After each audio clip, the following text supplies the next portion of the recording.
Bonsoir à tous et bienvenue à cette nouvelle édition des 5 à 7 de l'éco-construction, les 5 à 7 de l'éco-construction des professionnels du Rhône. C'est la 50e édition depuis 2012 qu'on organise ces 5 à 7. La 50e des 5 à 7, ça se fête.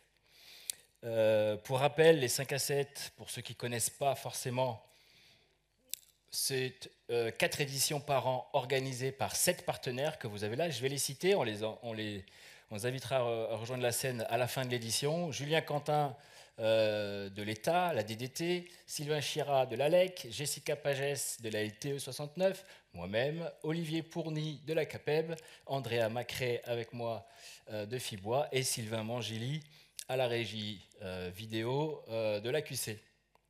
Les 5 à 7, donc aujourd'hui c'est 7 partenaires, on avait été 8 jusqu'au début de l'année. Ce sont des sujets ciblés, des experts reconnus qu'on invite. On incite ainsi au partage, des rencontres, du réseau, des échanges et de la convivialité, comme on aime toujours dans le BTP. Pour la 50e, par contre, on a décidé de vous proposer une édition particulière, avec au menu de ce soir de multiples saveurs. Un plat de résistance, un plat principal avec une table ronde qui nous permettra de prendre cette fois-ci du recul, de la hauteur, sur l'aventure de l'éco-construction, d'où on vient, où on est aujourd'hui, vers où on va. On poursuivra avec un quiz. Et ensuite, en dessert, on vous propose une farandole de dessert, des animations au choix. On vous expliquera tout ça à la fin. Et bien sûr, un cocktail et des gâteaux, le gâteau d'anniversaire. Le menu est conséquent, vous le voyez, on a déjà un petit peu de retard, donc ce que je vous propose, c'est de passer tout de suite à la table ronde, et j'invite à nous rejoindre Karine Laprey, maître de conférence à l'ENSA Lyon et co-gérante du cabinet Tribu, Thierry Roche, architecte urbaniste de l'atelier Roche, Thierry Riser, co-gérant du bureau d'études Enertech, et Julien Courbière, directeur général de l'entreprise Lofoten. Oui, vos places, voilà, comme ça, on vous situe très bien. Donc oui, pour marquer cette étape importante, cette 50e édition, on vous propose cette table ronde et on va aborder l'éco-construction hier, aujourd'hui et demain. Je l'animerai en duo avec Andrea de Fibois. Nous allons évoquer ensemble les combats passés, les avancées, les échecs aussi, parler d'aujourd'hui et des défis qu'il nous reste à relever pour l'avenir de l'éco-construction. Nous placerons aussi ce récit sous l'angle de nos émotions. On a tous vécu aussi des rêves, des luttes, des impasses, des joies, des colères peut-être, des espoirs. On va aborder tout cela avec nos invités, que je remercie déjà fort chaleureusement d'avoir accepté d'être avec nous ce soir. Comment avons donc nous vécu l'aventure hier? Comment la vivons-nous aujourd'hui? Et comment nous nous préparons à la poursuivre demain? C'est parti pour cette table ronde de ce soir. Pour démarrer, je vais vous demander, même si on vous a rapidement présenté, de prendre la parole rapidement pour vous présenter un peu plus en profondeur chacun de vous quatre. Vous avez 2 micros à disposition à vous partager en 4. Bonjour. Julien, vas-y. Donc moi c'est Julien Courbière. Je travaille depuis 2004 dans la construction bois. Et je suis dirigeant d'une partie de Lofoten. Donc j'ai 20 personnes en construction bois, charpente, couverture et zinguerie. Et plus, chaque année, il y en a un petit peu plus. Voilà. Et au total, Lofoten, on est 90 personnes, à peu près 95. On fait aussi de l'agencement et de la menuiserie bois. Donc on est vraiment axé dans ce qui est bois.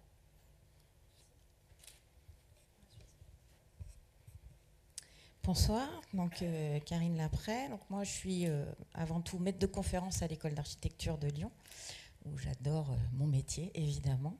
Et par ailleurs, depuis encore plus longtemps, je suis co-gérante d'un bureau d'études qui s'appelle Tribu. Donc Tribu, c'est une SCOP. On verra que c'est important. De 45 salariés, et Tribu, ça veut dire technique, recherche, innovation pour le bâtiment et l'urbain. Donc normalement, on a à peu près tout compris ce qu'on fait au quotidien. Donc l'idée, c'est vraiment d'accompagner la question de l'écologie à toutes les échelles, depuis l'échelle urbaine jusqu'à l'échelle du bâtiment avec ces messieurs autour de moi. Merci.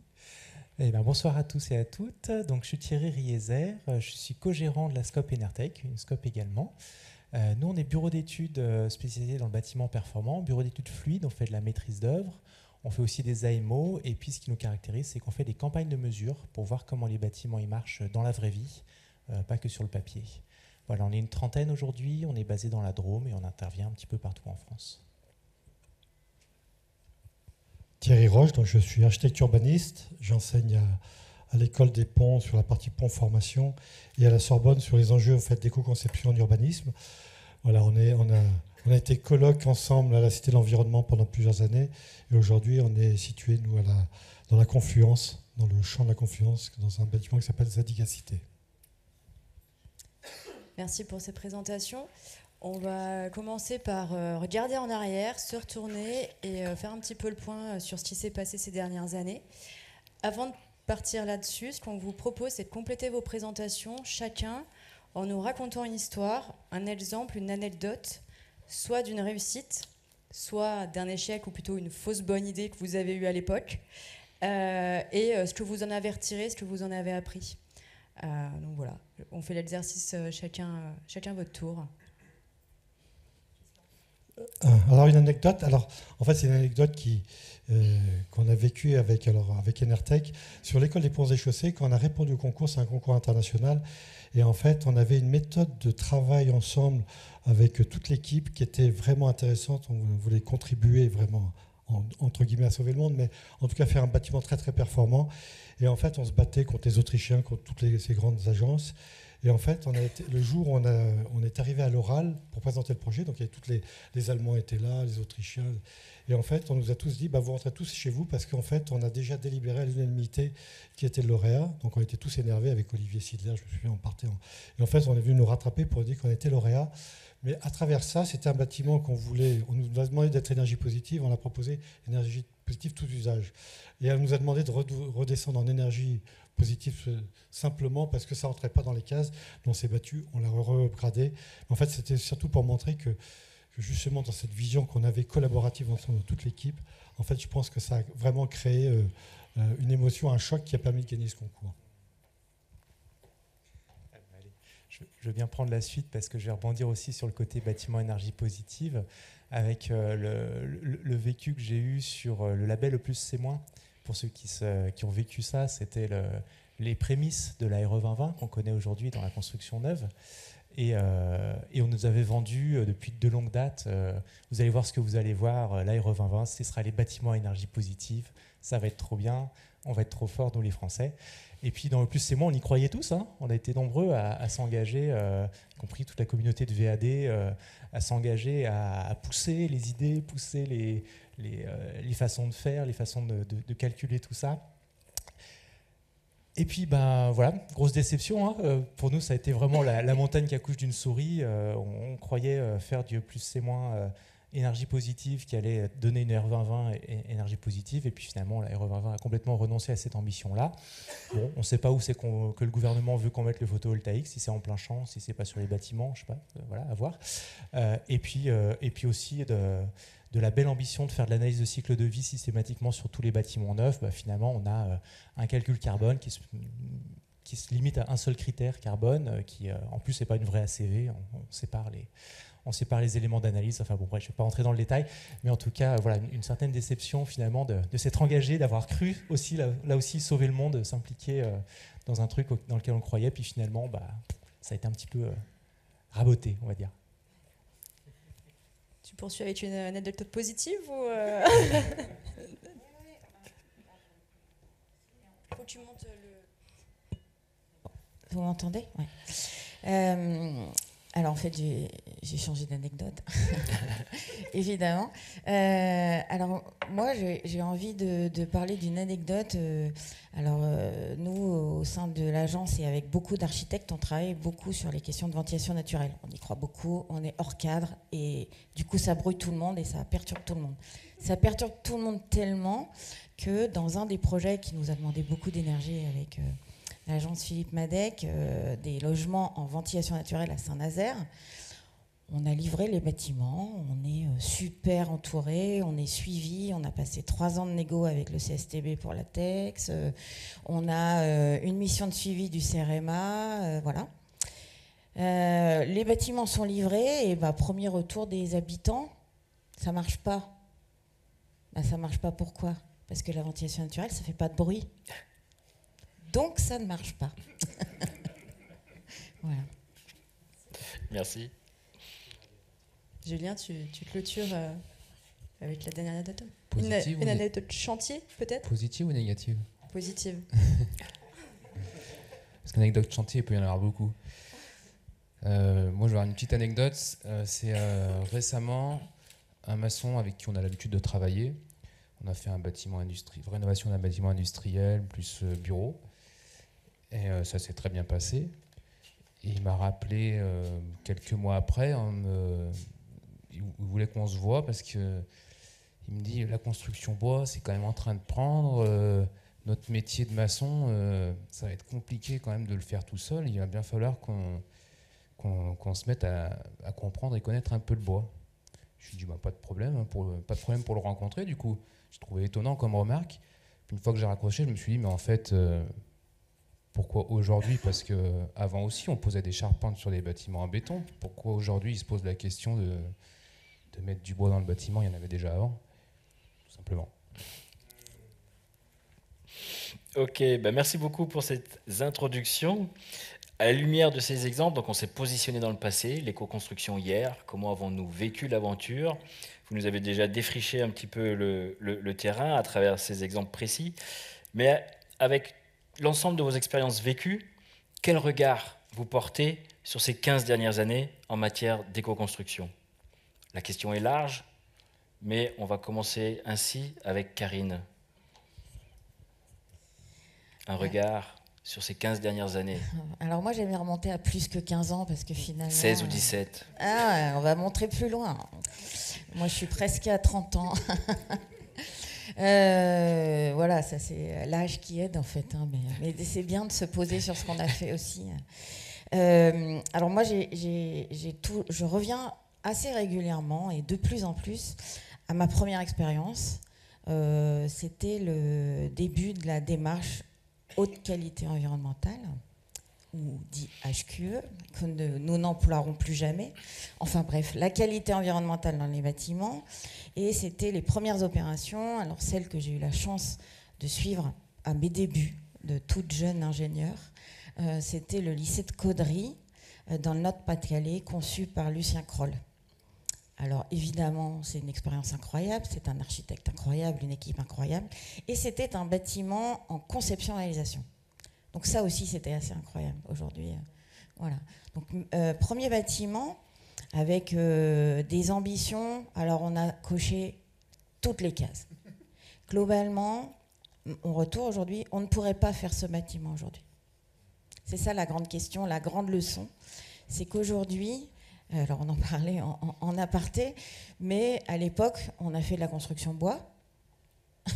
On a mis des toitures en bois avec 40 cm de végétalisation, sans avis technique, évidemment, ça n'existait pas. On a fait de la ventilation naturelle pour la première fois pour un bâtiment d'administration. Voilà, on a testé toutes les choses qui aujourd'hui devraient être la norme. On a mis un puits canadien. On a fait de la gestion alternative des eaux pluviales, on a fait de la récupération d'eau de pluie. Tout ça, il y avait 18 cm de watts de cellulose en isolation. Enfin, vous voyez, tout ça, c'était en 97 conçu, livré en 2000. Donc moi, le avant, j'aimerais bien que ce soit aujourd'hui. Est-ce que l'un des Thierry veut rebondir là-dessus, justement ? Oui, c'est vrai que alors, le risque, c'est de dire c'était vachement bien avant. Mais il y a eu quand même une période qui était assez extraordinaire, moi, que j'ai vécue. C'était plus, je ne mettrais pas tellement sur le côté on y va, mais sur le côté en fait, de la relation qu'on a pu avoir les uns avec les autres et les rencontres.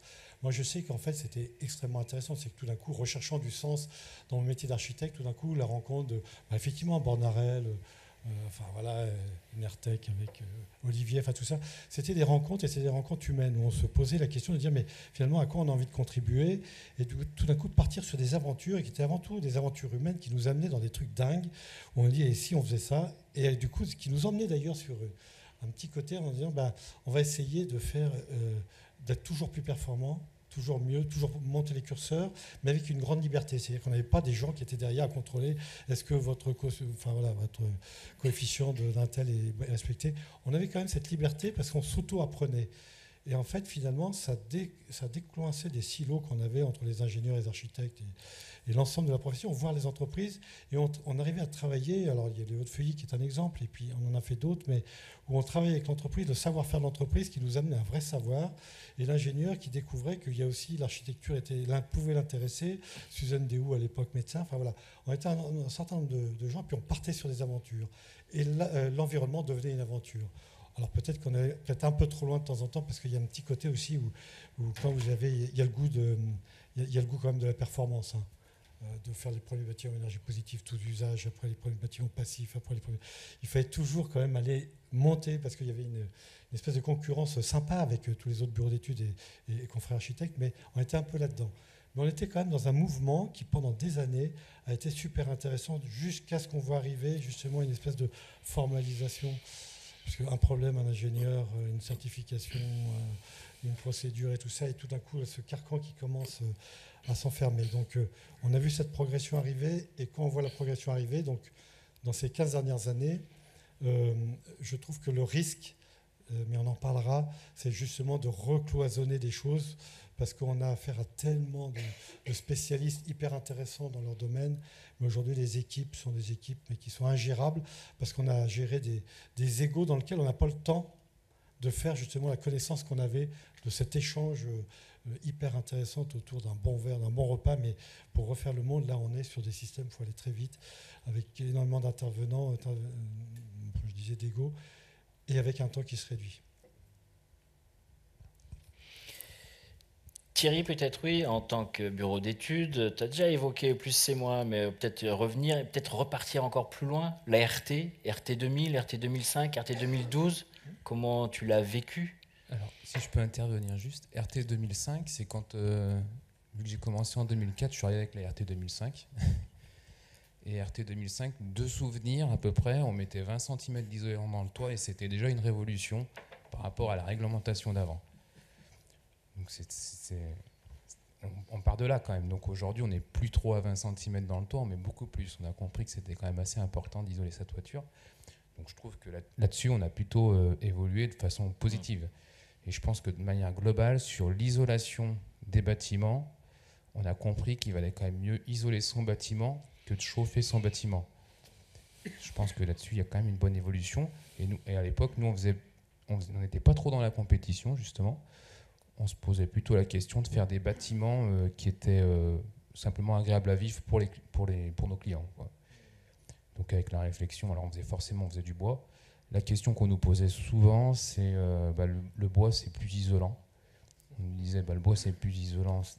Une maison en bois n'est pas plus isolante en soi qu'une maison en béton. C'est juste qu'à l'époque, il y avait 80 cm de polystyrène sur les maisons en béton. Et quand nous on faisait une maison bois, il y avait déjà au moins 145 d'isolant. Donc forcément, c'était déjà plus isolant.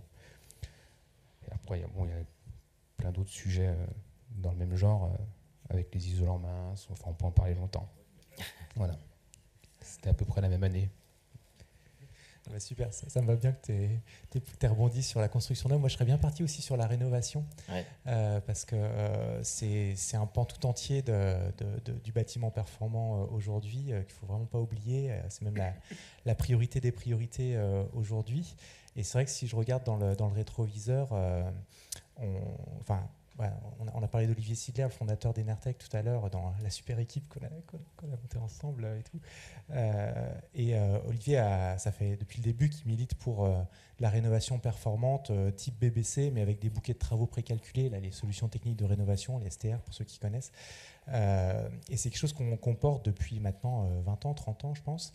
Et ce qui est chouette, c'est qu'aujourd'hui, on a vu se déployer ces choses-là sur le terrain, de cette idée qu'on a pu expérimenter à Mulhouse, le quartier Franklin, où là, il y a peut-être 20 ans maintenant, quelque chose comme ça.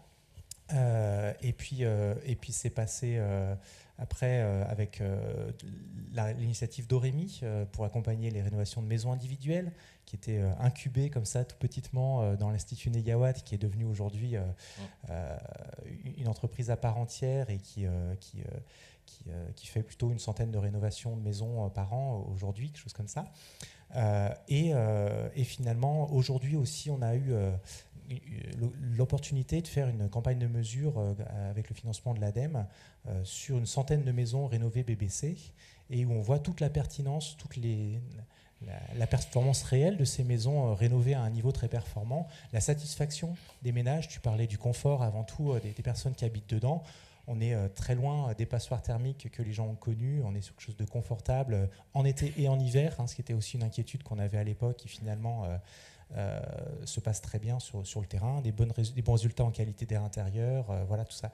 Et ça, c'est important de le dire, de le faire savoir, parce qu'on a aussi, on voit passer aussi des études qui dénigrent la rénovation en disant ça gagne rien. Et oui, ces études sont vraies aussi, mais elles parlent de rénovation par geste. Quand on se contente de changer les fenêtres dans une maison, quand on se contente d'isoler les toitures, quand on se contente de mettre une pompe à chaleur au hasard, sans isoler le bâti, oui, là c'est pas performant. Effectivement, là on a des contre-références. Par contre, quand on approche global, quand on approche globalement la rénovation, là on a des très bons résultats, et ça se voit sur le terrain aussi bien en maison individuelle qu'en rénovation collective. Oui, peut-être pour approfondir un tout petit peu sur la rénovation, en termes de règles du passé, c'est arrivé, il me semble, avec la RT. On a aujourd'hui une RT existante qui préexiste depuis 15 ans. C'est ça ou je me trompe? Oui, c'est ça. Oui, c'est toujours la RT 2005 qui est applicable sur la rénovation. Alors, effectivement, le BBC, alors c'est un label, c'est pas une réglementation, il y a rien d'obligatoire. Et effectivement, c'est le grand désert en fait. Qu'est-ce qu'il y a d'obligatoire en rénovation aujourd'hui? Bon, rien en fait. On fait un peu ce qu'on veut. On en reparlera quand on abordera aujourd'hui. Mais ce sera plutôt l'aujourd'hui. Mais effectivement, tout ça a été extrêmement lent. Autant dans le neuf, on a cranté progressivement. Voilà. Tout à l'heure, j'ai un peu bavé sur la RE 2020, mais il ne faut quand même pas cracher dans la soupe. On a quand même progressé, on a quand même cranté des choses progressivement. Autant dans la rénovation, ça a pas mal stagné. Et finalement, c'est peut-être les dispositifs d'aide qui ont le plus évolué. Et il y a quand même une tendance récente à justement le contraire de ce que je disais, la rénovation par geste qui est très largement dominante aujourd'hui, qui se voit concurrencée, et c'est une très bonne chose, par des rénovations plus globales, entre guillemets, ou, comme on dit maintenant, d'ampleur, rénovation d'ampleur. Bon, voilà, on pourrait discuter des termes. Mais c'est ça, il n'y a pas de réglementation, vous la vieille, la réglementation, et ce qui fait réglementation, finalement, c'est les aides proposées par l'État. Donc il y a des résistances thermiques, pour ce qui me concerne, il y a des résistances thermiques minimum. Du coup, à chaque fois qu'il y a une rénovation, c'est ces résistances thermiques qui sont mises en œuvre pour avoir les aides. Karine. Oui, moi, je vais revenir sur ce que disait Thierry, parce que je pense que c'est quand même... Alors j'ai parlé de ma première opération, parce qu'en fait, c'est la suite de l'histoire. Alors j'étais à Paris à ce moment-là, puis je suis arrivée à Lyon en 2003, et j'étais accueillie ici par justement une équipe incroyable et des gens incroyables et un promoteur incroyable avec qui on a fait des réalisations. Gilbert Gouttereau, ça c'est un souvenir incroyable. Quelqu'un de précurseur qui avait une vision, qui avait cette vision de l'avenir et de la prospective, et qui était capable de prendre les risques. Et cette question de la prise de risque et du rêve ou de l'utopie, je pense que c'est cette question-là, moi, qui m'a portée et qui me porte toujours. Donc cette question de hier, c'était ça, c'était le plaisir aussi de se poser les questions. Alors oui, sûrement, on n'aurait pas fait tout pareil, et ça, c'est aussi un sujet. Tu évoquais la question de la mesure. Moi, je trouve qu'aujourd'hui, ma grande question, ce serait aussi qu'on retourne sur ces bâtiments qu'on a tous conçus, et on y retourne, chacun individuellement, mais qu'on voit, et en fait, il y a plein de choses. Alors, on parlait tout à l'heure de l'AQC qui prouve que ça marche, en fait. Et donc, cette question de montrer que ce qui a été fait hier, finalement, c'est pas mal, même si aujourd'hui, quelques réglementations, on verra tout à l'heure, nous empêchent de le faire, on va dire que c'est aussi pas mal de se dire qu'il y a des choses qu'on a faites et qu'on pourrait montrer encore.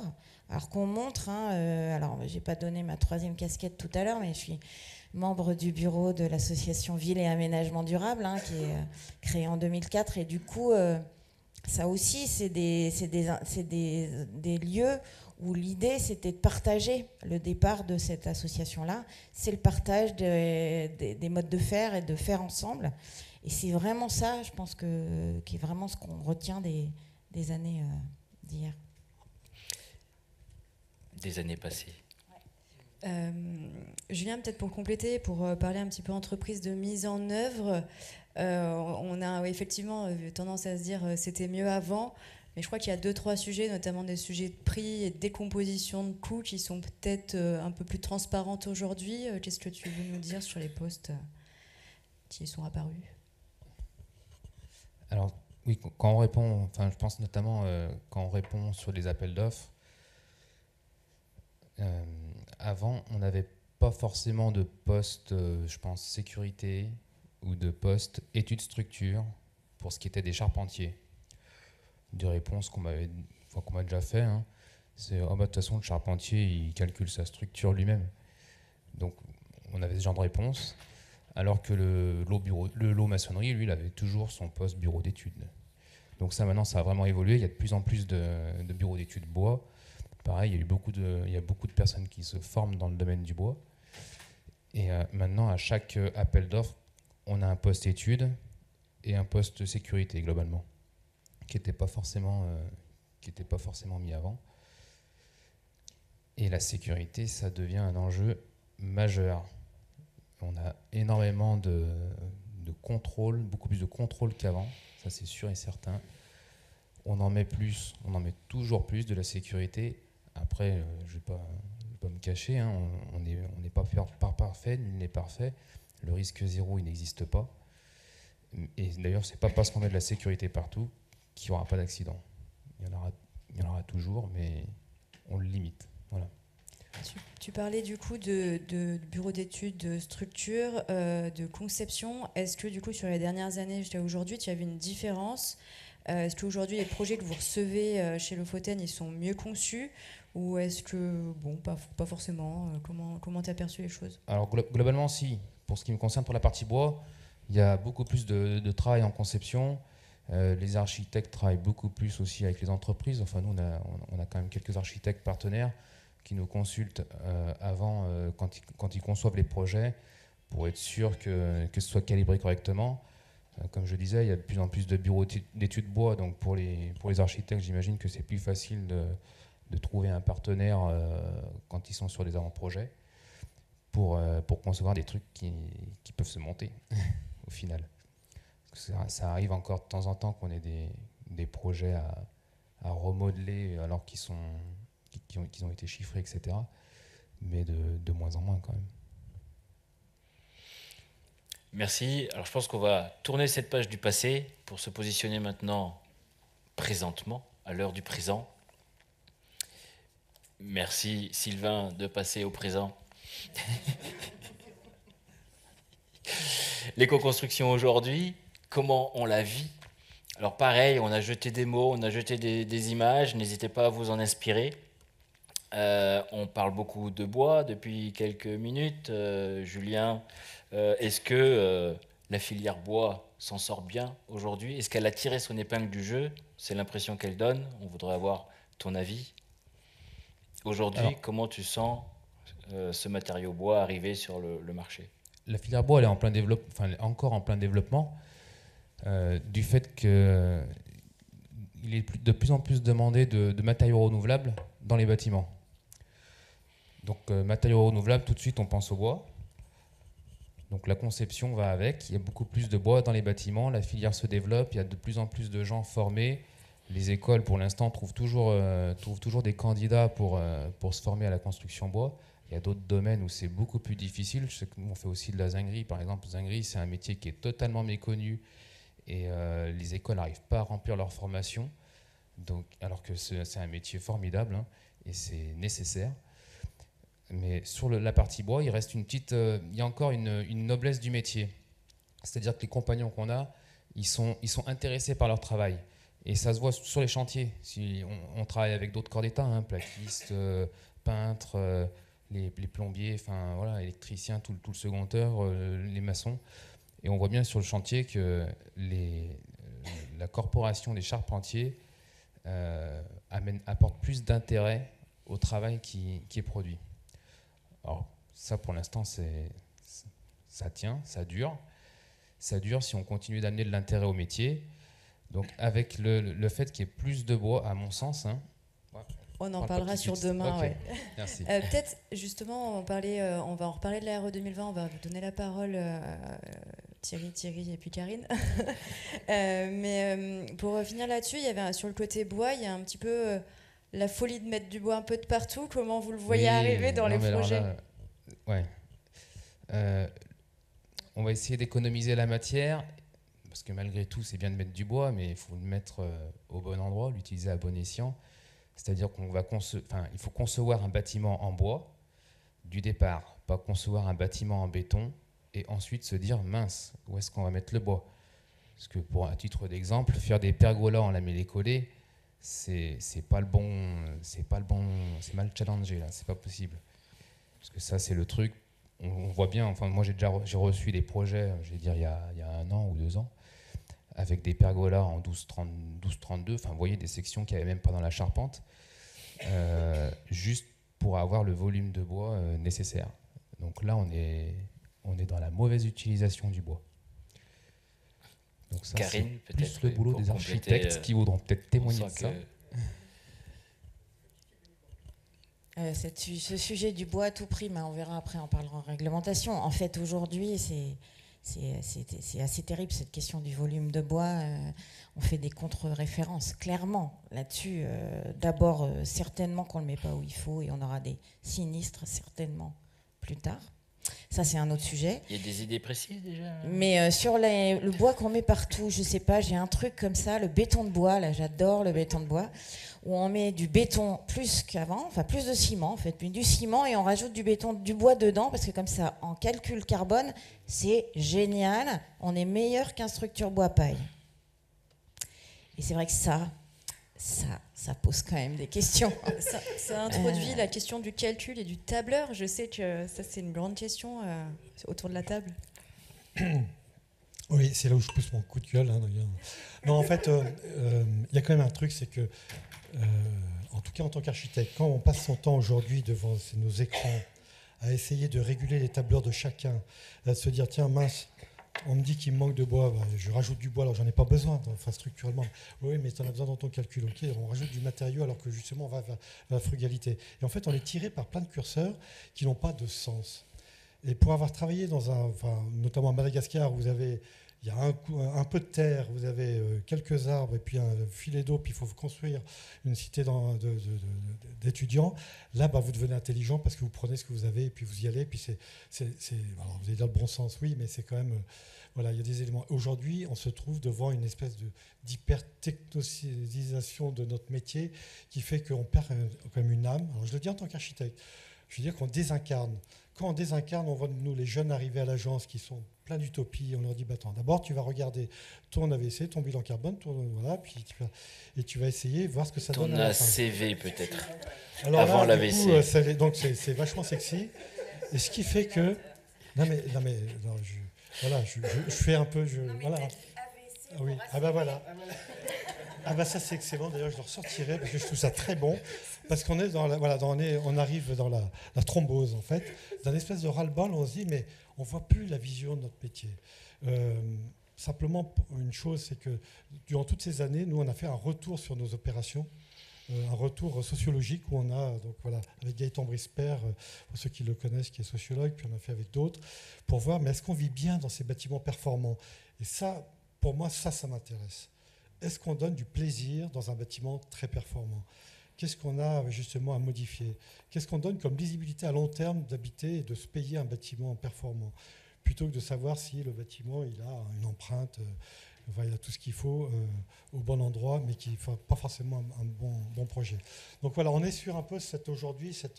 Et en fait, pourquoi je dis ça? C'est que ça finit par tendre dans les équipes. Et que les équipes qui justement étaient sur une vision prospective, volontariste, et puis où on prenait du plaisir, tout d'un coup, le plaisir disparaît.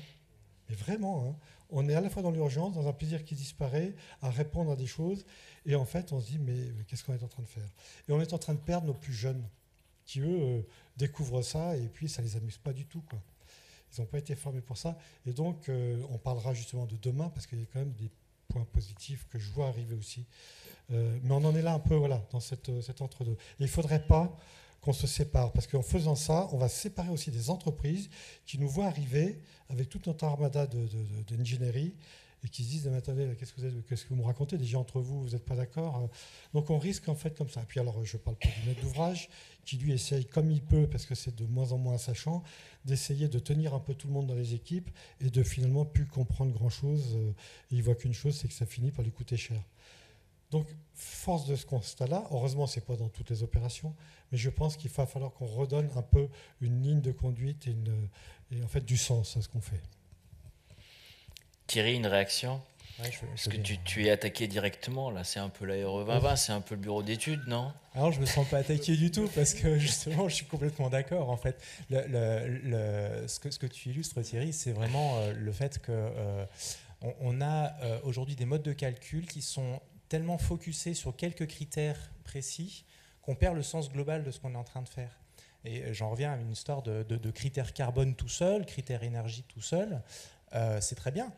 Sauf qu'il ne faut pas oublier qu'on se bat pour lutter contre le gaz à effet de serre. Ce n'est pas juste pour sauver le climat. La finalité de tout ça, c'est sauver la vie sur Terre telle qu'on la connaît.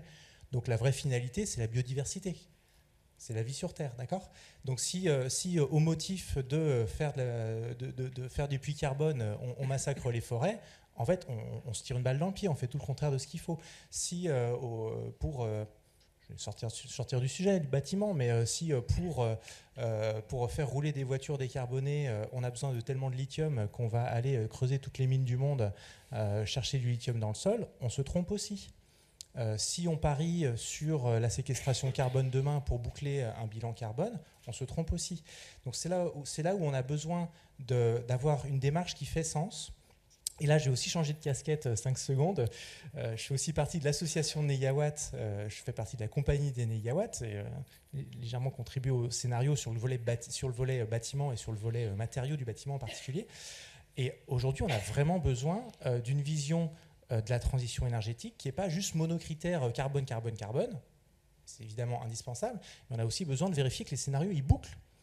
Il ne suffit pas de dire je vais mettre des pompes à chaleur partout et on va décarboner le bâtiment. Si je n'ai pas d'électricité décarbonée en face pour alimenter ces pompes à chaleur, ça ne va pas marcher. On va se mettre à faire tourner des centrales à fioul et des centrales à charbon pour faire marcher des pompes à chaleur prétendument décarbonées. Donc on n'y arrive pas. Donc c'est pour ça qu'on a besoin de continuer à avoir une vision globale. Et moi, le sens qu'on a dans les projets qu'on fait aujourd'hui, c'est pas quand on est ras des pâquerettes en RE 2020. C'est quand on va plus loin. On va aller chercher aujourd'hui du passif, on va continuer à chercher des choses innovantes sur les matériaux, on va faire du bois-paille, et c'est là qu'on va s'éclater. Et effectivement, la question du sens, elle est aujourd'hui essentielle, et en particulier pour les gens qu'on recrute aujourd'hui. Si je dis à mes collègues, on va faire du RE 2020 ras des pâquerettes, et puis on va sortir des bâtiments un petit peu à la chaîne, moi je les garde pas, quoi. Je les garde pas, en tout cas chez Enertech, ça passe pas comme message, quoi. Mais même si, comme tout le monde, on a besoin de faire bouillir la popote et de sortir les projets quand il faut les sortir, hein, mais voilà. Alors moi je vais réagir sur la RE 2020. Moi, quand je suis en ventilation naturelle, si je suis en RE 2020, je suis contente. Par contre, je peux être en bois paille, je peux être en pisé, je peux être... Voilà. Et du coup, c'est une vraie question, cette question du calcul, parce que c'est comme ça qu'on prouve la performance. Donc la question, c'est quel outil on utilise pour montrer la qualité de ce qu'on fabrique. Donc c'est plutôt ça qu'on essaye globalement dans l'intelligence de ce qu'on fabrique que la question du calcul. Et donc, effectivement, ce calcul, aujourd'hui, si en plus on regarde les valeurs qui sont censées être réglementaires, ben, il y a des choses, on ne peut même pas les faire. Aujourd'hui, moi, j'arrive à des exemples. Faire une coursive pour faire un logement traversant, ben, ça ne marche pas en calcul carbone. Même si je la fais en bois, eh ben, c'est quand même un peu énervant, non ? Enfin, je sais pas. Moi, ça me pose question parce que la question de faire, comme disait Thierry, la question de la qualité de vie dans ces espaces, c'est quand même ça ce qu'on se pose comme question. Et aujourd'hui, faire un bâtiment, un logement traversant oui, c'est important de faire du logement traversant. Je raconte une petite anecdote parce que je l'ai vécu il y a 2 jours, où un maître d'ouvrage d'une collectivité d'une certaine importance, à qui on disait qu'il fallait quand même faire du logement traversant pour le confort d'été, et puis faire des logements. Mais en quoi c'est confortable en été un logement traversant ? Et là, on se dit, waouh, on a encore du taf. Bon, en tout cas, cette question de l'usage, la question de la lumière, la question de l'air, tout ça, dans la RE 2020, c'est pas le sujet. Donc la question de comment on vit dans ces espaces, ouais, je pense que la question, elle est aussi là. Et effectivement, moi j'ai ce sentiment-là comme toi, Thierry, c'est-à-dire qu'on avait cette vision très holistique, qui nous reste bloqué parfois pour des calculs réglementaires et de réglementation RE 2020. Et c'est triste parce qu'en fait, on sait que ça marche et que globalement, on devrait s'en sortir. Alors c'est quoi le biais aujourd'hui ? C'est de ne pas faire le bon calcul. C'est-à-dire ? Eh bien, on ne rentre pas tout ce qu'il faut dans la machine, comme ça, on n'a pas de problème. On trompe la machine. Et ça se fait. Et ça se fait très bien. Je voulais bien rebondir aussi sur un autre élément dans ce qu'on s'est dit là. Il y a le côté du coup monocritère, etc. Et il y a aussi le côté rentrer dans les cases, là, respecter les choses. Et moi, j'ai aussi un petit coup de gueule à passer parce que bon, deux choses sur. Nous, ça fait 25 ans qu'on fait des campagnes de mesure.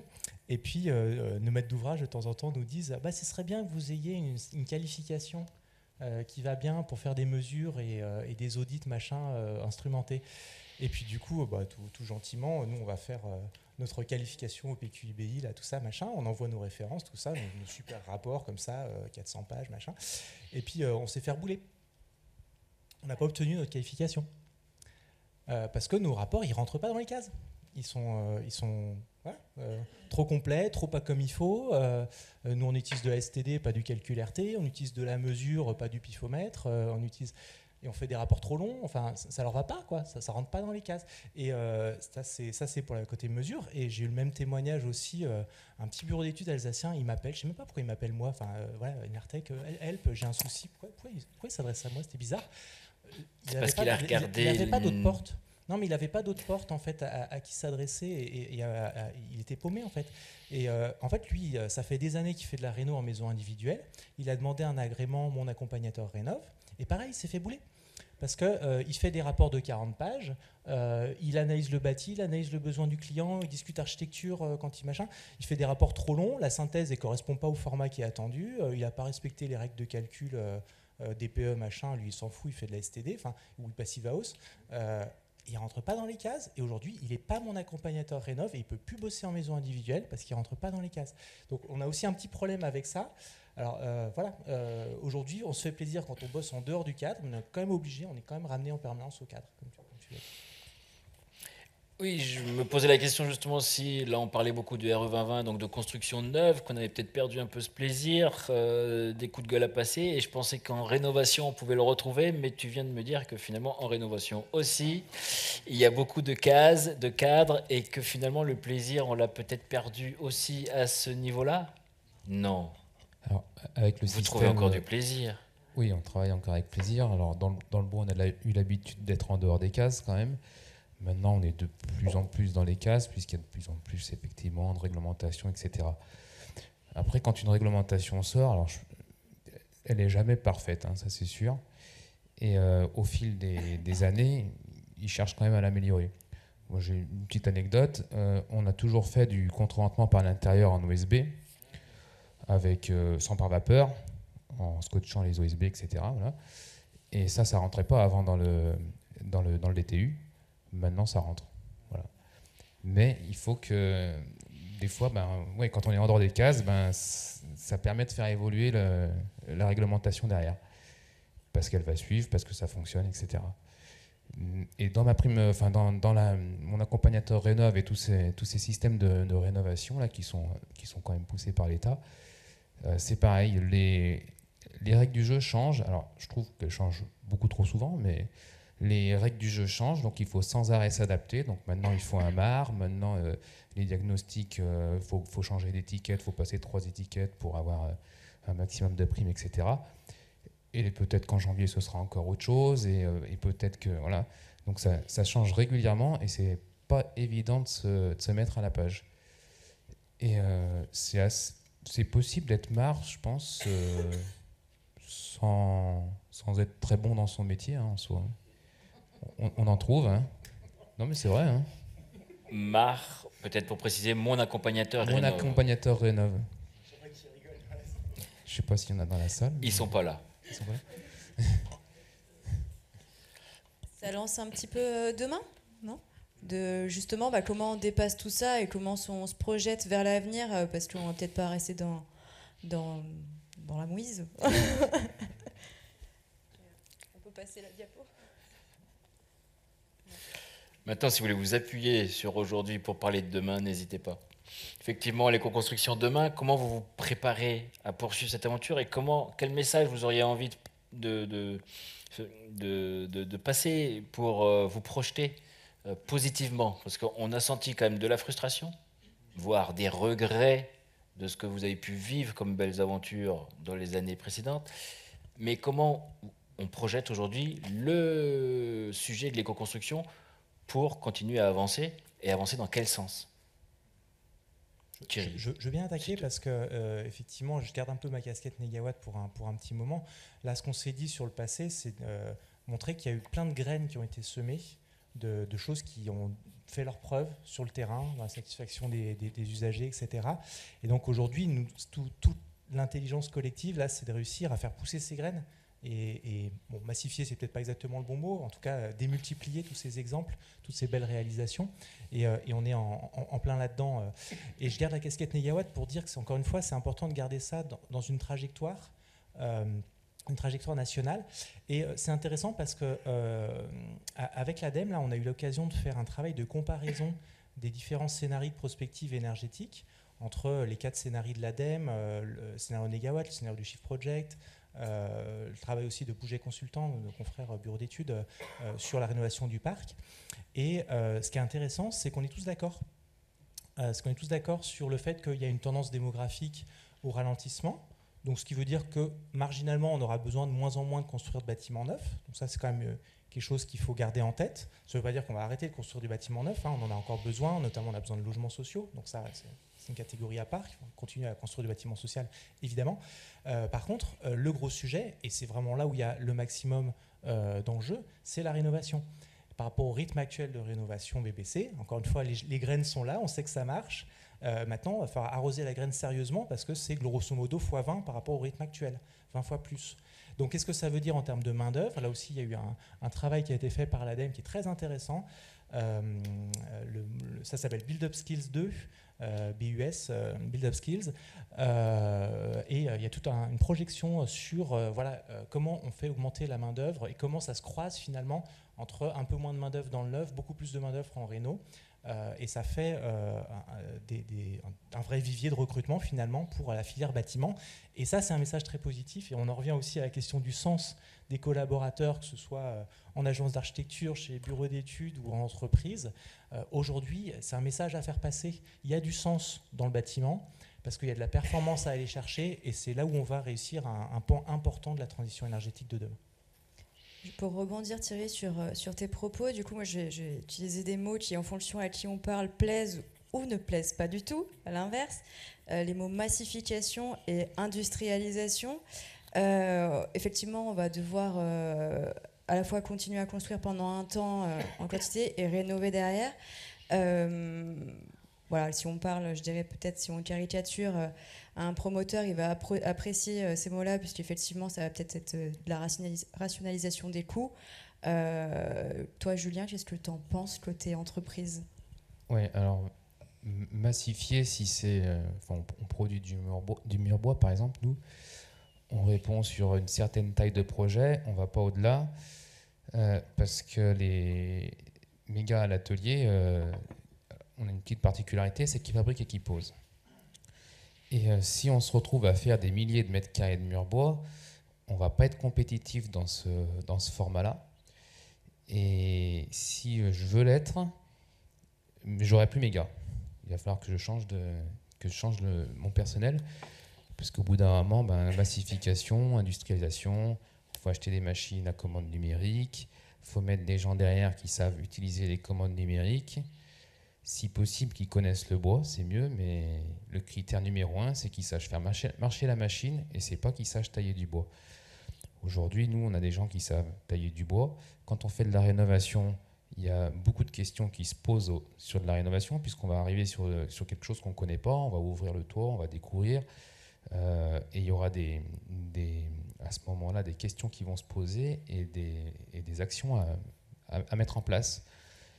Alors que sur du neuf, on peut tout étudier sur le papier, on fait dérouler. Après, le gars qui est à l'atelier, en soi, si c'est très industrialisé, il va appuyer sur les boutons, le mur va sortir, et après une autre équipe ira poser le mur, et l'aléa, il est moindre.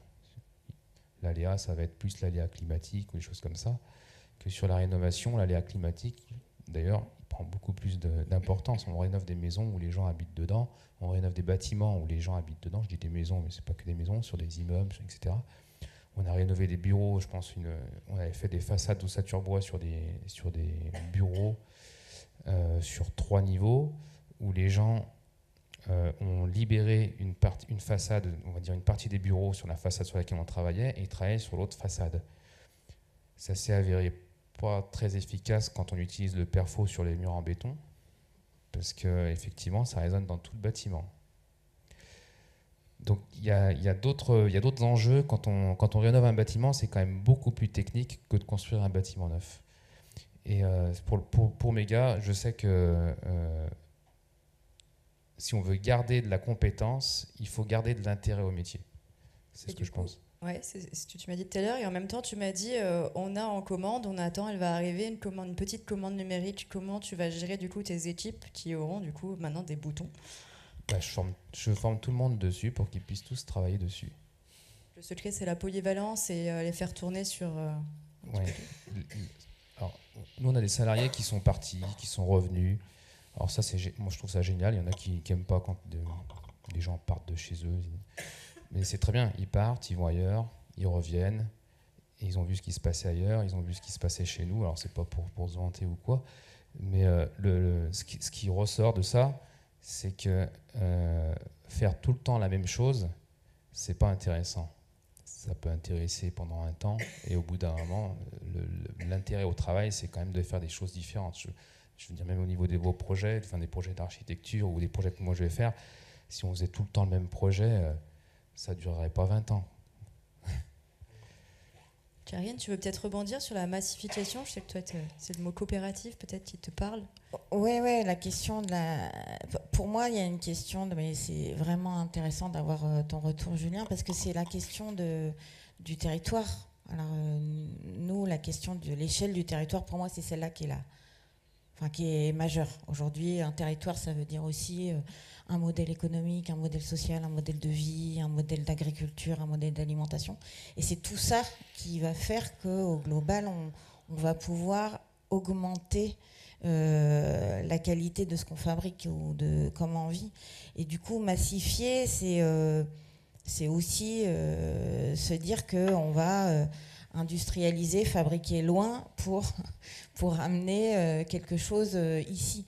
Et donc, aujourd'hui, on ne peut pas raisonner comme ça. Enfin, en tout cas, pour demain, il ne faudra pas qu'on raisonne comme ça. On voit bien, on a des aléas géopolitiques qui nous disent qu'il ne faut pas le faire, dans tous les cas. Mais il faut la question du local, ou en tout cas du territorial, c'est une question pour garder ce sens. Pour aussi qu'au final, on retrouve cette question de la coopération et entre les équipes. Alors ça, c'est essentiel, mais aussi dans la fabrication de ce qu'on fabrique. Moi, j'aime beaucoup l'ouvrage d'Éloi Laurent qui dit qu'il faut se faire confiance pour coopérer. Et en fait, cette question de la coopération, c'est du donnant-donnant. C'est qu'il n'y a pas que un qui donne et un qui reçoit, voilà, et qui prend. Donc c'est aussi comme ça qu'on voit dans nos projets, ça le passé nous le donne en permanence. Tous les projets qu'on a réussi en global, hein, où on est content, on est fier de les avoir faits, c'est parce qu'on les a fait ensemble et en coopération. Donc moi je crois beaucoup à ça, et dans l'échelle territoriale, vraiment. Et que voilà, on a plein de modèles qui existent, on a plein d'exemples qui existent, il faut qu'on les déploie sur ces questions-là, y compris dans la construction. Thierry Roche, sur cette notion de territoire, nos forces de territoire, vous avez déjà évoqué tous les quatre ces projets passés où on a montré que le territoire était pionnier quand même dans beaucoup de directions. Comment aujourd'hui tu vois ces forces-là? Est-ce qu'elles existent encore? Est-ce qu'elles peuvent nous porter vers l'avenir? Alors, c'est vrai que d'ailleurs, c'est Madec qui avait, moi j'avais retenu un de ces mots, et c'était l'approche bioculturelle.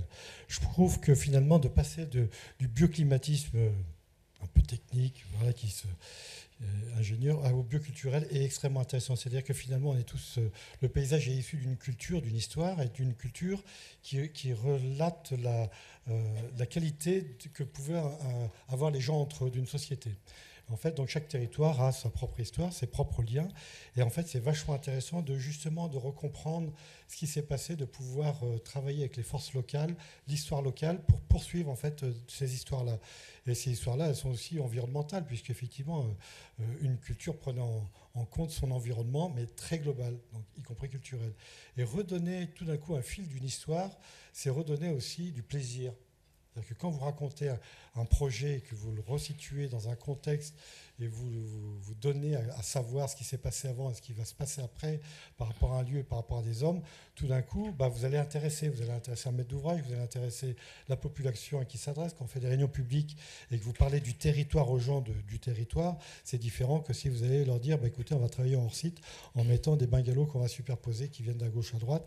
Ça ne raconte aucune histoire. Par contre, si ces mêmes bungalows viennent du lieu et que justement c'est des anciens bungalows de la guerre de 14 qui ont été... Enfin voilà, vous pouvez raconter des histoires qui, elles, réemballent en fait et relancent en fait la dynamique.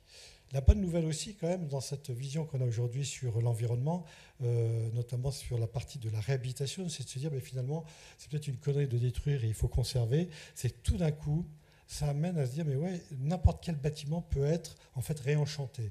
Alors nous, on a travaillé sur les prisons, par exemple, à Lyon, enfin comment on transforme un lieu d'enfermement en un lieu d'ouverture.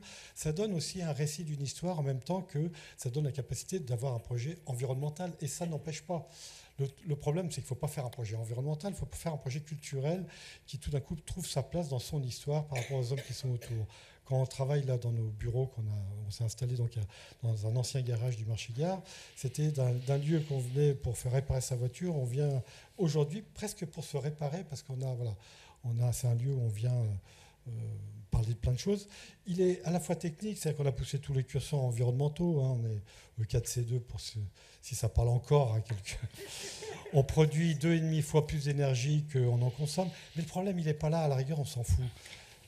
Le problème, c'est est-ce qu'il a une pérennité dans le temps, justement, le fait d'être un peu autonome, est-ce qu'il donne envie, est-ce qu'il produit, en fait, finalement, du plaisir. En fait, c'est ça qui ressort. Et donc, la rénovation, la réhabilitation peut être des enjeux très forts, justement, culturels, parce qu'on repart d'un bâtiment qui a eu une existence, qui a eu une vie. Et en fait, l'idée, c'est comment on la magnifie, on soit courtoise avec la vie qui est avant.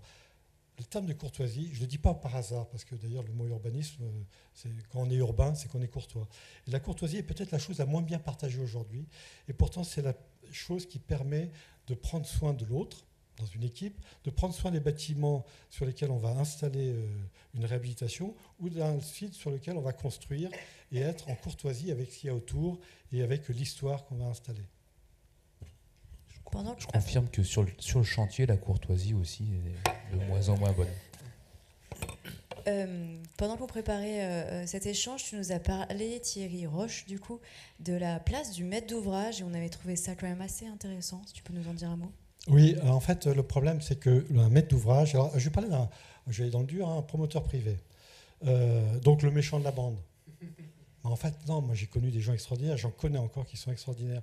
Je connais dans des équipes de promoteurs des jeunes qui veulent se bouger, qui font bouger. Mais aussi sont pris aussi dans cette espèce de carcan de tous les côtés, financiers quand il y en a au-dessus, sur le côté. Et en fait, ils n'ont qu'une envie, c'est qu'on les mette aussi en valeur. Là aussi, quand on parle de courtoisie, redonner la capacité à quelqu'un d'avoir une estime de lui-même lui permet en fait de se dépasser. Et un maître d'ouvrage sur lequel vous lui donnez sa mission, justement, vous lui parlez de sa mission qu'il peut avoir et vous le valorisez, il donnera beaucoup plus qu'il peut donner aujourd'hui. Donc je pense que notre rôle aussi, c'est d'éviter sans arrêt de taper sur eux, même si parfois ils peuvent nous énerver, mais parce qu'en fait, ils ont des besoins aussi. Donc comprendre leurs besoins, dire que aussi on a des besoins, mais que les besoins peuvent se corréler pour répondre à des enjeux qui nous dépassent et qui sont la contribution. Et en fait, moi j'ai connu, on parlait de Gilbert Gouttereau, il y en a comme ça, et en fait, ces gens-là, il faut les mettre en valeur, plutôt que sans arrêt les stigmatiser. Et Julien, on parlait, l'éco-construction, a priori, il y a un sujet de mixité des matériaux. Tu nous disais, avec le béton, finalement, c'est quand même un peu ancien. Comment vous gérez ça? Et justement, sur le chantier, comment ça fonctionne avec les autres corps d'État sur ces nouvelles mixités? Alors, nous, on a créé une coopérative de construction pour essayer de pallier justement aux discussions entre maçons, électriciens, etc., puisqu'on est quand même tous liés les uns aux autres pour fabriquer, pour construire le bâtiment. Et on peut voir une grosse différence entre un marché public et un marché privé, où on va pouvoir un petit peu plus sélectionner les gens avec qui on travaille.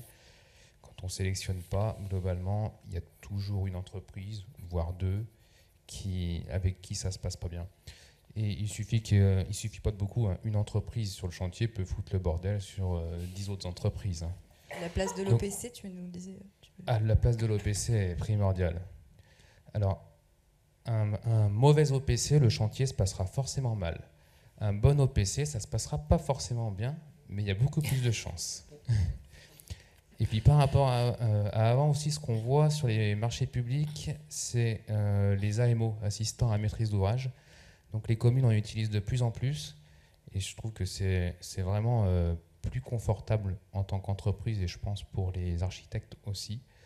C'est-à-dire qu'ils sont assistés par des personnes qui sont plus compétentes dans le bâtiment. Quand on va aller sur des petites communes, le maire ou les adjoints ne sont pas forcément du bâtiment et ne sont pas forcément capables de gérer un gymnase, une salle des fêtes ou des bâtiments publics comme cela. Donc prendre un AMO, on a l'expérience de plusieurs chantiers, on a fait pas mal d'écoles. On a une mauvaise expérience sans AMO et bonne expérience avec AMO. Globalement, je pense que ça ne devrait pas être obligatoire, mais pas loin. On va vous proposer aussi de passer le micro à la salle. Juste avant, est-ce que vous avez un dernier message comme ça que vous souhaiteriez faire passer? Chacun d'entre vous. Thierry, tu voulais aussi peut-être parler du commissionnement rapidement. Ça, exactement, ouais. Je voulais rebondir effectivement sur la notion de coopération là, qui transparaît dans tout ce qu'on disait là, à l'échelle du territoire, mais aussi à l'échelle de la vie du bâtiment.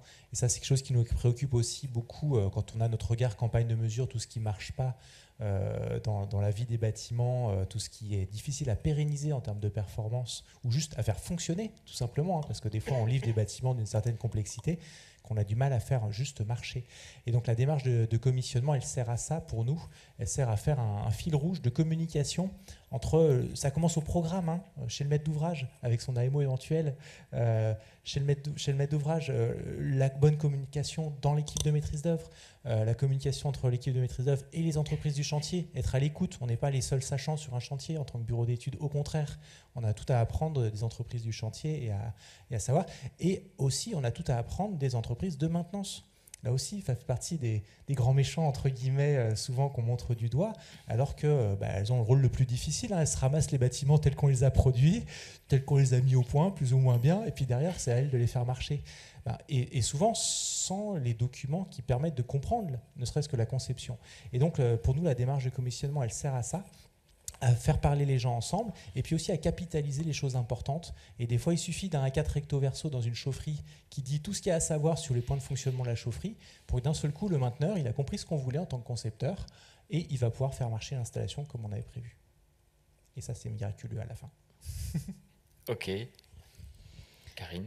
Oui, moi je voulais rebondir sur cette question de l'avenir avec nos jeunes qui arrivent. Aujourd'hui, c'est eux qui vont nous porter, à qui nous secouent aussi, et ça j'adore. En tout cas, moi, c'est mon plaisir d'être enseignante, c'est de nous faire secouer par même de se faire traiter de boomer, ça fait plaisir des fois. Hein. En tout cas, c'est voilà, et ça c'est génial, c'est que alors ils ont un avenir, c'est compliqué pour eux en ce moment, c'est dur, quel que soit, je pense, le champ où ils sont. Et en fait, je leur dis, mais là, vous avez une opportunité géniale de changer le monde au final. Et ça, nous, on l'a aussi, notre responsabilité. Et donc, c'est ça qui porte le plaisir de les accompagner ou de les booster pour changer. Donc, nous, on n'est pas négatif. Si on était négatif et si on n'était pas optimiste, on ne serait pas là. Thierry? Je ne peux pas m'empêcher de placer un truc. En fait, moi, ce qui m'intéresse, et là où je suis justement encore militant fortement, c'est de passer, mais par contre, de passer du quotient intellectuel, de la recherche, je dirais, voilà, de tous ces calculs, au quotient en fait émotionnel. C'est de travailler sur des indices de justement. Alors, on a développé ça avec Olivia Cuir de Esprit d'Essence, avec qui on partage nos bureaux, justement sur un truc extrêmement intéressant, c'est de trouver des nouveaux indicateurs qui soient dans les quartiers ou les bâtiments, qui ressortent des habitants sur le ressenti du lieu dans lequel ils sont, qui peut être un quartier ou autre, ce qu'on appelle le quotient émotionnel. Donc, ça a été travaillé avec une chercheuse sur l'appréhension par rapport aux 5 sens. Mais plus que ça, c'est aussi la proxémie, le sentiment de sécurité, le sentiment de reconnaissance par rapport à un lieu dans lequel je vis et autres. Et c'est extrêmement intéressant. On a pu le tester justement sur les bâtiments dits performants pour voir si ces bâtiments performants étaient au-delà de la performance, étaient avant tout des bâtiments en fait sensibles. Et nous, quand on utilise le bois, on l'utilise justement pas que parce que c'est la structure, il faut mettre du bois dans le bois, mais aussi parce que ça permet d'avoir un des éléments qui participe au toucher et à l'odorat et qui amène en fait une cellule du plaisir, puisqu'en fait ça provoque en fait une particule qui. Donc on va travailler sur ces éléments-là qui produisent, qui sont des éléments naturels, mais qui en plus de ça ont une forte valeur ajoutée sur la partie environnementale. Et quand on a fait le quotient émotionnel de Zadigacité, là où on est, 98% des habitants donc de Zadigacité en fait étaient fiers de travailler dans ce lieu-là. Et en fait, du coup, l'estime de soi dans un lieu à la fois performant, mais pas que, et avant tout un lieu apaisé dans lequel on crée un oasis pour pouvoir travailler ou pour pouvoir vivre, en fait, c'est là vers ce sur quoi il faut aller. C'est la conjonction entre une justesse dans le bâtiment pour avoir le minimum d'impact, mais qui donne le maximum de satisfaction et d'estime de soi dans les bâtiments dans lesquels on travaille. Ça c'est un retour qu'on avait, des retours incroyables comme ça, à l'époque où il y avait même moins d'indicateurs que ça, de performance, etc. C'est les gens qui étaient dans des maisons en bois, le ressenti n'est pas le même que dans une maison en béton. Et quand il faut promouvoir le bois, juste ça suffit pas de le dire en fait, parce qu'il n'y a pas de valeur. Donc du coup c'est compliqué, on leur dit si c'est mieux dans une maison en bois, quand il y a du bois à l'intérieur vraiment de l'habitation, c'est mieux, c'est plus confortable. Mais quel indicateur va nous dire que c'est plus confortable? Il n'y en a pas. Avant, c'était surtout, quand c'est arrivé, c'était la résistance thermique, le R, qui était regardé. Donc super, la laine de verre, elle avait un superbe R. Par contre, en été, c'est nul, hein, la laine de verre. Donc, alors que si on met des matériaux biosourcés, en été, on est quand même bien meilleur. Et donc au début, c'était cet indicateur qui était regardé, et ça ne marchait pas pour avoir un bâtiment confortable, c'est pas suffisant. Et comment on peut expliquer que le fait d'avoir du bois massif, vraiment du vrai bois à l'intérieur, pourquoi c'est plus confortable? J'ai pas la réponse. On aura peut-être une RE30 avec le quotient émotionnel dedans. Voilà, c'est peut-être ça, effectivement, l'avenir. Un nouveau l'avenir. critère, un nouvel indicateur. Avant qu'il arrive dans les moteurs de calcul, on vous propose de vous donner aussi un peu la parole, si vous le souhaitez. On a un peu de temps, on a pris un peu de retard, mais c'est pas grave. N'hésitez pas aussi à partager, tout simplement, si ce n'est pas forcément une question que vous voulez poser, mais à partager une émotion ou quelque chose de votre vécu de l'éco-construction. Oui, ben voilà, c'est tout. Je vous passe la parole. On passe la parole à la salle. Andrea, oui, à le micro, merci. Si, voilà, je voulais vous dire, quand vous prenez la parole, juste de bien vous présenter pour que tout le monde puisse savoir Oui, qui Monsieur s'exprime. Flexin, société GFO, rénovation. Justement, quand on fait de la rénovation intérieure, on perd pas mal de mètres carrés. Les mètres carrés coûtent de plus en plus cher. Où en est-on, d'après vous, dans la recherche des matériaux? Matériaux minces, entre autres. En très rapide, il y a pas mal de recherches qui sont faites dessus et on a aujourd'hui des isolants sous vide qui arrivent sur le marché. Je sais que nos confrères justement de Pouget Consultants dont je parlais tout à l'heure, ils expérimentent ça dans l'hypercentre parisien parce que c'est là où le prix du mètre carré habitable est tellement cher que ça justifie un prix au mètre carré des isolants qui est absolument astronomique aussi. Mais l'un dans l'autre, ça fait une équation qui est intéressante. Ça pose quand même des petites questions aujourd'hui sur la migration de l'humidité parce que c'est une bonne façon de le présenter, c'est comme un sac de café mis sous vide comme ça. Et donc c'est extrêmement imperméable à la migration de vapeur. Donc en isolation intérieure, ça pose un peu des questions sur le bâti ancien. Mais voilà, c'est des expérimentations qui sont en cours et qui sont intéressantes. Voilà. Après, il y a quand même plein de cas où certes on perd des mètres carrés, mais moi quand j'ai rénové ma maison, j'avais juste une briquette et un vide d'air.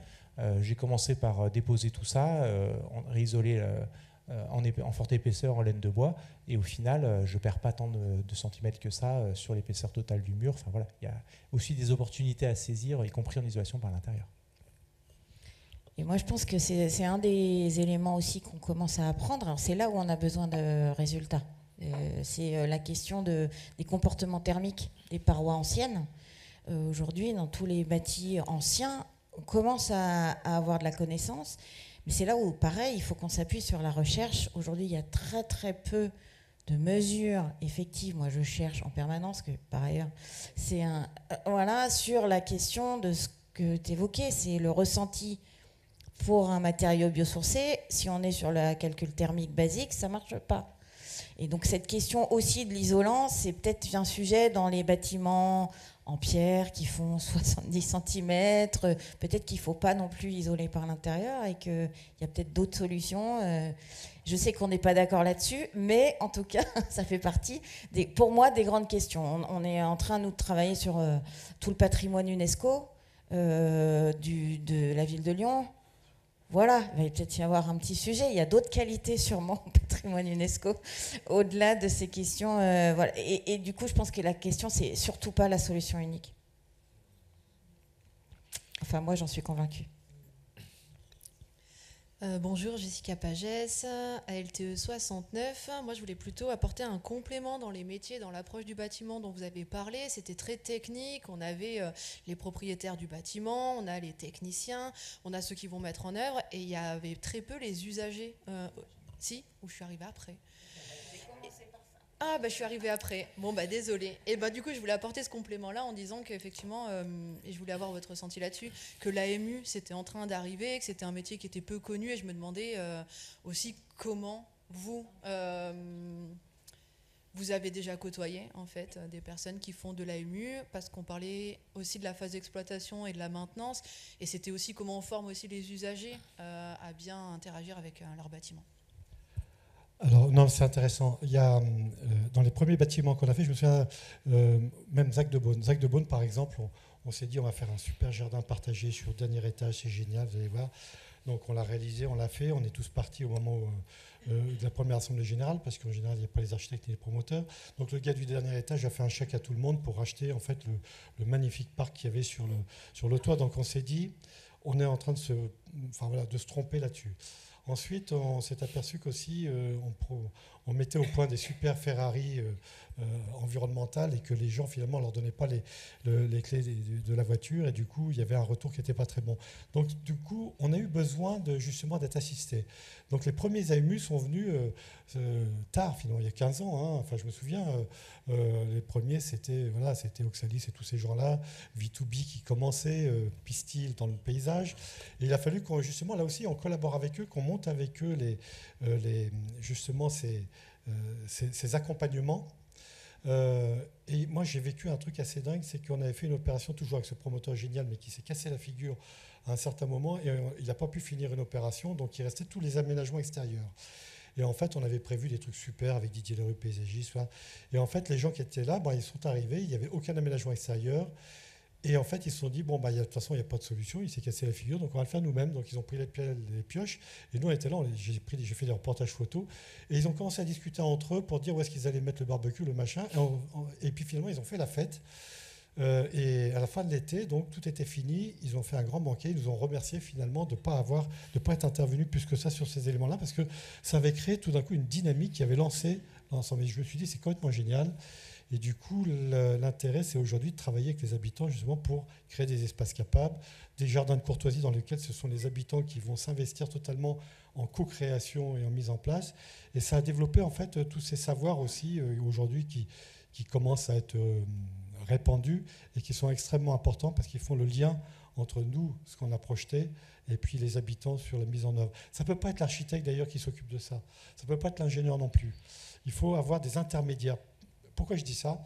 C'est qu'un jour, à l'école des ponts, on avait fait un projet complètement dingue. Les habitants, et puis le directeur dit, on a réuni tous ceux qui étaient dans le bâtiment, parce qu'ils ont des reproches à vous faire sur la vie du bâtiment. On s'est dit, super, donc on était avec Enertech, Christelle Corradino, tout ça. On les réunit dans l'amphi, et là, il y avait donc tous les utilisateurs qui nous ont dit que des compliments. Donc on se retourne à la fin, vers le directeur, qui lui dit, oui, mais c'est pas normal. Et en fait, pourquoi?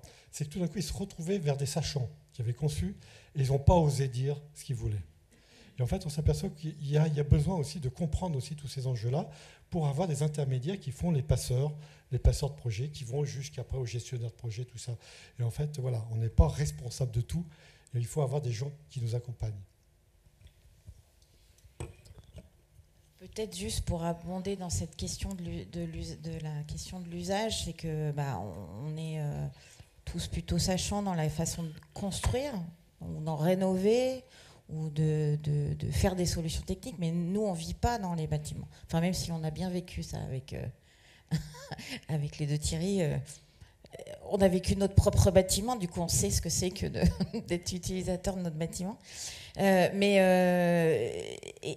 du coup, ce qui est surtout important, moi je dis toujours aujourd'hui, dans les niveaux où on atteint aujourd'hui, 70% c'est l'habitant.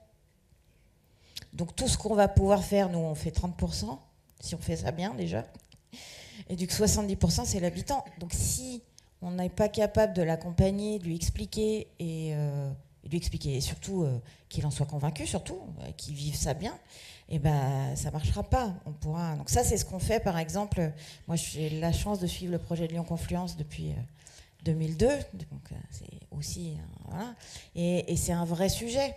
On a fait des trucs extra évidemment du point de vue de la performance, même si on peut encore revenir sur des choses. Mais la question c'est l'habitant comment l'intègre. Et ça c'est pas si simple parce qu'il faut qu'il vienne très tôt aussi dans le projet. Et quand on parlait du promoteur qui fait son projet, et il faudrait que très très tôt, même avant même qu'on achète le logement, il soit là, etc. Et donc là, il y a besoin d'innover là-dessus aussi, trouver des modes de faire différents, effectivement par de la médiation et du travail collaboratif et coopératif sur ces questions-là. Thibaut Austry, Alec Lyon. J'ai commencé par une anecdote positive. Vous avez partagé un petit peu comme un club des anciens des anecdotes il y a 20 ans. Moi, j'en partageais une. C'est vrai qu'il y a 20 ans, dans un autre espace France Rénov', les gens nous appelaient toute la journée sur les aides solaires thermiques, PV, il n'y avait que ça. Je pense qu'on pouvait encadrer annuellement les 3 personnes qui nous avaient contactés pour une réno globale, alors que 20 ans plus tard, c'est finalement le quotidien des gens qui se posent des questions. Pareil, copro complètement inexistant. Maintenant, c'est 400 à 500 nouvelles copros chaque année qui nous contactent et on voit clairement énormément de projets aboutir. Donc ça, quand même une note positive. Il me semble qu'un des enjeux sur lequel j'aimerais vous questionner, pour moi, notamment dans le résidentiel, c'est la notion du confort d'été qui, pour moi, est encore peu prise en compte. Et je dirais comment finalement peut-être inciter, voire obliger les maîtres d'ouvrage à se poser des questions, voire déclencher des travaux en lien avec le confort d'été, pour éviter finalement de faire des bâtiments performants pour l'hiver et que la notion confort d'été soit complètement oubliée et que plus tard, naturellement, ils vont peut-être installer une climatisation.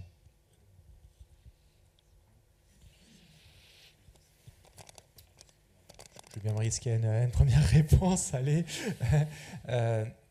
Plusieurs choses en fait. En rénovation, on a évidemment le point de départ, c'est de profiter du bâti et des qualités du bâti existant. Et donc, en premier lieu, l'inertie du bâtiment va être un enjeu important de la conception du confort d'été. Donc, je suis bien d'accord sur le côté, il n'y a pas de solution unique en rénovation, on adapte à chaque bâtiment, ce qui n'empêche pas de faire des bouquets de travaux précalculés, c'est pas la même chose. En fait, justement, on garde l'intelligence pour adapter finalement la logique de rénovation et de choisir les bons matériaux, aux bons bâtiments, etc. C'est pas contradictoire du tout. Mais du coup, la question de l'inertie est hyper importante. L'inertie, elle est avant tout dans les dalles. Hein. Souvent, on dit isolation par l'extérieur, attention, isolation par l'intérieur, attention, on se prive de l'inertie. S'il y a de l'inertie dans les dalles, c'est pas forcément grave de s'isoler par l'intérieur parce que le gros de l'inertie sera là. Par contre, si les dalles sont toutes légères, là, par contre, effectivement, la question de l'isolation par l'extérieur va se poser différemment. Donc ça, c'est un premier élément. Les occultations aussi, ça c'est maintenant quelque chose qui est bien balayé. Il y a de plus en plus de référentiels d'accompagnement de la réno qui préconisent en fait les occultations de façon systématique. Et puis des occultations intelligentes qui permettent aussi d'aérer la nuit. Et ça devient hyper important. Et après, dans votre question, il y avait demain ils vont climatiser. On va être franc, hein, si en 2050 on a fait n'importe quoi et qu'il fait 50 degrés à Paris, on va tous climatiser. On va pas se mentir, hein. On va arriver vers ça. Par contre, tous les bâtis qui ont été bien conçus, qui seront naturellement confortables aujourd'hui, quand on climatisera peut-être un jour, ils consommeront 3 fois rien. Alors que les passoires, les bouilloires thermiques, du point de vue du confort d'été, celles-là, si on doit les climatiser, alors là, par contre, la facture, elle va être salée, quoi. Donc c'est aussi un facteur de non-regret. Et autant la conception de la rénovation sur le plan thermique du confort d'hiver, c'est hyper important d'avoir une vision globale de la conception parce qu'il y a des interfaces hyper compliquées entre les lots, entre les menuiseries et la façade par exemple, c'est une interface qui est hyper compliquée. Quand je rénove pas les deux en même temps, c'est hyper compliqué de faire quelque chose de performant. Autant se dire que demain, je rajoute des brasseurs d'air, demain je rajoute une clim, demain je rajoute un élément, plus canadien hydraulique, quelque chose comme ça. Ça se greffe a posteriori sur la rénovation que j'ai faite. Le fait d'avoir investi sur l'enveloppe et l'enveloppe de qualité et des occultations, c'est un non-regret. Même en confort d'été, je ne pourrais pas regretter d'avoir fait ces investissements-là. Moi, sur le confort d'été, je vais retourner sur la question de l'usager et de l'habitant. En fait, le vrai enjeu, c'est acculturer l'habitant. Quand on a fait les premières opérations BBC, on a tous en tête des articles dans Le Monde. J'en ai moi un particulièrement en tête, qui nous a bien traumatisés tous. Voilà, qui disait oh non c'est nul, ça marche pas, c'est pas confortable parce que vous êtes à 19 degrés pour l'hiver. Okay, alors certes 19 degrés, nous on a vécu pour le bureau c'est un peu chaud. Voilà, j'avoue que c'est compliqué. Voilà, et c'est un peu froid justement. Voilà, mais la question par exemple sur les premiers bâtiments qu'on a mesurés, qu'on a observés avec un sociologue à Confluence, hein, donc depuis plus de 20 ans, c'est-à-dire que chaque bâtiment qui est construit, il y a une enquête sociologique a posteriori. Il y a 20 ans, on se posait la question, donc les premiers, ils disaient effectivement, bon, c'est dur de passer à 19 degrés ou à 20 degrés. Globalement, on voit bien, c'est toujours 23 degrés, chauffage, il ne faut pas rêver. Globalement, les gens, ils ont du mal à passer, mais globalement, ils baissent quand même, parce que les bâtiments sont mieux conçus. La question de l'effet de paroi froide et des questions de confort sont plus prises en compte sur l'hiver. Aujourd'hui, on a toutes ces questions sur l'été. Ça ne veut pas dire que ce n'est pas possible de faire sans clim, parce que alors, moi, je pense qu'on luttera tout, moi, je lutterai tout jusqu'au bout. Pour qu'on ne climatise pas, parce qu'on ne pourra pas, en fait, on a beau dire, même à 50 degrés, on ne pourra pas, on n'aura pas d'énergie pour le faire. Bref, et la question, elle est aussi d'acculturer les gens. Alors, acculturer les gens, ça veut dire leur en parler et les accompagner. Je vous prends des anecdotes, par exemple, à Confluence, c'est un des gros sujets, parce que bon, on a quelques bâtiments, quelques logements qui coûtent un peu cher, parfois, sur les bâtiments. Et les gens qui arrivent à en acheter, ils commandent la clim avant même d'arriver dans le bâtiment. Alors là, on se dit, ils n'ont même pas essayé. C'est un bâtiment plutôt bien conçu, avec des brises soleil orientables, tout ça. Et dans les bâtiments qu'on a mesurés, on mesure. Alors, ils viennent en réunion, on discute avec eux, puis ils nous disent « Ah ouais, non, mais c'est pas possible, ce bâtiment, il est inconfortable, pas possible. » Alors, on leur pose la question « Vous avez baissé les stores ?» Ah bah non, non, on n'a pas baissé les stores. Alors, évidemment, si on baisse pas les stores, on ne peut pas avoir le confort. Et par contre, à contrario, il y a 10 jours, on discutait avec un des utilisateurs d'un des bâtiments, notamment pour le nommer Icari à Confluence, qui disait, en fait, moi, dans mon bâtiment, je me bats contre mes collègues de la copro pour qu'on ne mette pas la clim. Moi, quand il fait 40 degrés dehors, j'ai 26 chez moi. Donc on va dire que c'est possible. Donc non, en fait, il faut aussi continuer d'expliquer comment on peut faire ça sans clim. Et c'est vrai que c'est pas simple. Et alors là, je dirais qu'il y a encore un deuxième sujet qui, pour moi, est un autre sujet, qui est la question de la santé, qui est les enjeux sanitaires. On a des publics où il faut se poser la question du risque. Et là, on a aussi besoin des chercheurs pour nous aider à déterminer c'est quoi le risque. On connaît tous des pays où il fait bien plus chaud que chez nous, et globalement, ils n'ont pas la clim. Ils ont juste changé pas mal de choses dans leur mode de vie, ils n'ont pas les mêmes matériaux, voilà, il y a plein d'autres choses.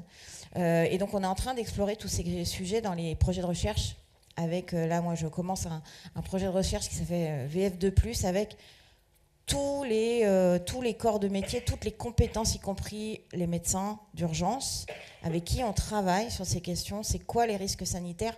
C'est quoi la température? C'est quoi les conditions de confort qui font qu'on sera obligé, peut-être, pour certains publics, notamment fragiles, de rafraîchir. Mais je pense que tout ça, on est encore au tout début. Et oui, et pour dire sur les questions de retour d'habitants, aujourd'hui, plus jamais on nous parle de l'hiver. Jamais. On nous dit que dans les bâtiments BBC, il fait froid. Jamais. Donc c'est bien qu'il y ait une question d'acculturation. Merci. Alors je suis désolé, je vais être frustrant. Pardon. Je vais couper court aux questions qui potentiellement voulaient encore émerger. Nos invités, nos intervenants sont là avec nous aussi tout à l'heure, donc je vous inviterai à aller les voir directement si vous voulez encore proposer d'échanger avec eux. En tout cas, grand merci à eux. C'est parce qu'on est au niveau timing, il va falloir qu'on passe au plat suivant. C'est le premier plat, je vous rappelle. Grand merci à Thierry, Karine, Julien.